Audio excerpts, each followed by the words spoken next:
Hi guys, this is Neha from Chennai. Green పెసర్ల పోపు అండి ఇది. ఈ గ్రీన్ పెసర్లని మనం ఎలా రెడీ చేసుకుందామో చూద్దాము. టమాటా వేస్ట్ చేసుకుంటారు, టమాటా వేయకుండా చేసుకుంటారు. నాకు టమాటా వేయకుండా చేస్తేనే ఇష్టం. వీటి కోసం మనం గ్రీన్ పెసర్లని ఒక 4 to 5 hours నానబెట్టుకోవాలి. తర్వాత కుక్కర్లోకి తీసుకొని ఒక విజిల్ వచ్చాక దాన్ని స్టవ్ ఆఫ్ చేసేయండి. ఇక మిగతాది ఆవిరితోనే మెత్తబడిపోతుంది. విజిల్ పెట్టడం కంటే ముందు దాంట్లోకి పెద్ద సాల్ట్, ఒక పచ్చిమిర్చి యాడ్ చేసుకొని మనం వాటిని ఉడికించేసుకోవాలి. ఉడికించేసుకున్న తర్వాత ఇలా వస్తుందండి. వీటిలోంచి మనం ఆ రసంని, ఆ వాటర్ని మనం పెసరని వేరు చేసుకొని పెసరకి పోపు వేసుకుందాం. పోపు వేసుకోవడానికి ఆయిల్, జీలకర్ర, పచ్చిమిర్చి, కరివేపాకు, ఆనియన్ ఇంతే అండి, చాలు. ఇంకా తర్వాత ఆనియన్ త్వరగా వేగాలి అంటే అందులో సాల్ట్ వేసేయండి, అప్పుడు త్వరగా వేగిపోతుంది. ఆనియన్ కొంచెం మెత్తబడిన తర్వాత పసుపు, జీలకర్ర కొంచెం యాడ్ చేసి తర్వాత మళ్ళీ కొంచెం అల్లం పేస్ట్ యాడ్ చేద్దాము. కొంచెం వేగిన తర్వాత వీటిలోకి మన గ్రీన్ పెసర్లు యాడ్ చేసి ఉప్పు, కారం, పసుపు మళ్ళీ యాడ్ చేయండి. తర్వాత ధనియాల పొడి ఉంటుంది, అదే యాడ్ చేయండి.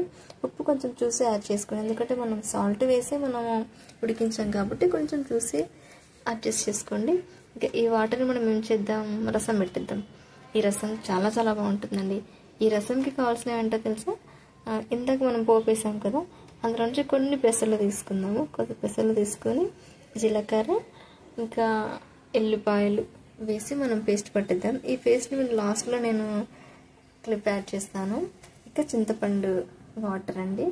ఈ వాటర్ని మనము రాగానే వేసేయాలి. ఇక ఒక బౌల్ పెట్టేసుకొని అందులో ఆ వాటరు, ఈ చింతపండు నీళ్ళు, ఉప్పు, కారం, పసుపు, ఉప్పు కూడా ఇందులో చూసి వేసుకోండి, ఎందుకంటే మనం స్టార్టింగ్లోనే వేసాం కాబట్టి. ఇక రాగానే వేసేయండి. టమాటా రా వేసేయండి.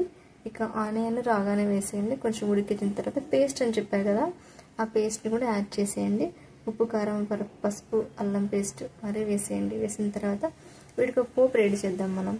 అందులో ఆయిల్, ఆనియన్, పచ్చిమిర్చి, ఎండుమిర్చి, జీలకర్ర, కరివేపాకు, ఇంగువ యాడ్ చేయండి. ఇంగువ యాడ్ చేస్తే టేస్ట్ చాలా చాలా బాగుంటుందండి.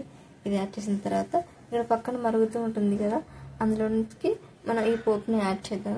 యాడ్ చేసిన తర్వాత వాటిని కొంచెం కలిపేసి కొంచెం తర్వాత ఒక 5 to 10 minutes సరిపోతుంది. 5 to 10 minutes వీటిని కొంచెం ఉడికిచ్చేసి దీన్ని దించేసుకోవడమే అండి. చాలా చాలా చాలా బాగుంటుందండి.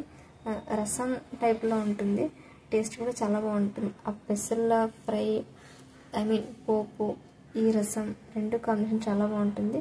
ఇందాక చెప్పా కదా నేను, ఆ పేస్ట్ లాస్ట్లో యాడ్ చేస్తాను. ఇలా వస్తుంది ఆ పెసర్లు, ఎల్లిపాయలు, జీలకర్ర పేస్ట్లో ఒకటే పల్స్ చాలండి, ఎక్కువ పల్స్ అవసరం లేదు. ఇట్లా నేను ఒక క్లిప్ మరీ యాడ్ చేశాను, అంటే కొంచెం ఉడికే టైంలో కూడా మీకు తెలియాలి అని యాడ్ చేశానండి. మన ఛానల్ సబ్స్క్రైబ్ చేసుకోండి, లైక్ చేయండి, షేర్ చేయండి, కామెంట్ చేయండి.